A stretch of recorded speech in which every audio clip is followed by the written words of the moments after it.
एक छोटे से गांव में एक किसान रहता था। उसकी जिंदगी साधारण थी, लेकिन उसमें एक उलझन भी छिपी थी। किसान की दो पत्नियां थीं और उन दोनों से उसे एक एक बेटा हुआ था। दोनों बेटों की शादी हो चुकी थी और किसान को लगने लगा था कि अब उसकी जिंदगी स्थिर और सुखी हो जाएगी। लेकिन किस्मत ने उसे एक कठिन परीक्षा में डाल दिया, जब छोटे बेटे की तबीयत अचानक बिगड़ने लगी। छोटे भाई की बिगड़ती हालत को देखकर बड़े भाई ने उसकी देखभाल और इलाज की जिम्मेदारी संभाली। वह गांव के हर वैद्य के पास गया, परंतु छोटे भाई की सेहत में कोई सुधार नहीं हुआ। समय के साथ इलाज का खर्चा बढ़ता गया और परिवार आर्थिक संकट में डूबने लगा। बड़े भाई के मन में चिंता धीरे धीरे कड़वाहट में बदलने लगी। उसे लगने लगा कि छोटे भाई का इलाज उसके लिए एक बोझ बन गया है। एक दिन बड़े भाई ने अपनी पत्नी से अपनी चिंता साझा की।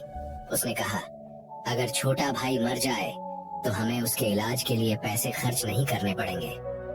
उसकी पत्नी, जो उसकी बातों से सहमत थी, ने एक भयावह सुझाव दिया। क्यों न किसी वैद्य से बात करके उसे जहर दे दिया जाए। किसी को शक भी नहीं होगा और उसकी मौत बीमारी के कारण मानी जाएगी। बड़े भाई ने इस भयानक योजना को मान लिया। उसने एक लालची वैद्य से संपर्क किया और उसे पैसे देकर छोटे भाई को जहर देने के लिए राजी कर लिया। वैद्य ने निर्दयता से उसे जहर दे दिया और कुछ ही दिनों में छोटे भाई की मृत्यु हो गई। बड़े भाई और उसकी पत्नी ने राहत की सांस ली, यह सोचते हुए कि अब उनके रास्ते का कांटा हट गया है। समय बीतता गया। कुछ महीनों बाद बड़े बेटे की पत्नी ने एक बेटे को जन्म दिया। परिवार में खुशी की लहर दौड़ गई। बच्चे की परवरिश बड़े लाड प्यार के साथ हुई। धीरे धीरे वह लड़का बड़ा हुआ और उसकी शादी भी धूमधाम से कर दी गई। लेकिन खुशी के ये पल ज्यादा समय तक नहीं टिके। शादी के कुछ समय बाद बड़े बेटे की तबीयत अचानक खराब होने लगी। माता पिता ने उसका इलाज करवाने की पूरी कोशिश की। उन्होंने गांव और शहर के हर वैद्य से सलाह ली और इलाज के लिए अपनी आधी संपत्ति तक बेच दी। लेकिन बेटे की हालत दिन ब दिन बिगड़ती चली गई। अब वह मौत के करीब था। शरीर इतना कमजोर हो चुका था कि देखकर रूह कांप जाए। एक दिन लड़का चारपाई पर लेटा हुआ था। उसके पिता उसके पास बैठे उसे चिंता भरी नजरों से देख रहे थे। अचानक लड़के ने अपने पिता से कहा, भैया, अपना हिसाब पूरा हो गया है, अब बस कफन और लकड़ी का इंतजाम कर लो। पिता ने हैरानी से कहा, बेटा, मैं तेरा बाप हूँ, भाई नहीं।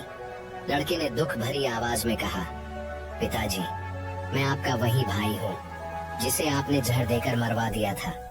जिस संपत्ति के लिए आपने मुझे मारा, वही अब मेरे इलाज में बिक चुकी है। आज हमारे कर्मों का हिसाब पूरा हो गया है। ये सुनकर पिता का दिल टूट गया।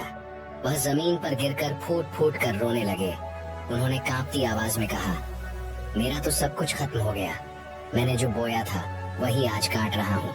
लेकिन तेरी पत्नी का क्या दोष है जिसे अब मेरे पापों की सजा भुगतनी पड़ेगी। लड़के ने गहरी नजरों से अपने पिता को देखा और कहा, पिताजी, वह वैद्य कहाँ है जिसने मुझे झड़ दिया था। पिता ने उत्तर दिया, तुम्हारी मृत्यु के 3 साल बाद वह मर गया था। लड़के ने कड़वाहट भरी हंसी के साथ कहा, वह दुष्ट वैद्य अब मेरी पत्नी के रूप में है। मेरे मरने पर उसे भी जिंदा जलाया जाएगा। कहते हैं, परमेश्वर का न्याय कभी गलत नहीं होता। इस कहानी में उस न्याय की सच्चाई झलकती है। जो कर्म हम करते हैं उनका फल हमें किसी न किसी रूप में जरूर मिलता है। जो बोओगे वही काटोगे। जीवन में सच्चाई और ईमानदारी से जीना ही सबसे बड़ा धर्म है। अगर आपको यह कहानी पसंद आई हो और इससे कुछ सीखने को मिला हो तो कृपया इसे लाइक करें और अपने दोस्तों के साथ शेयर करें। अगर आप ऐसी ही और प्रेरक कहानियों को सुनना चाहते हैं तो हमारे चैनल को सब्सक्राइब करें और बेल आइकन दबाना ना भूलें, ताकि हमारी नई कहानियां आप तक सबसे पहले पहुंच सकें।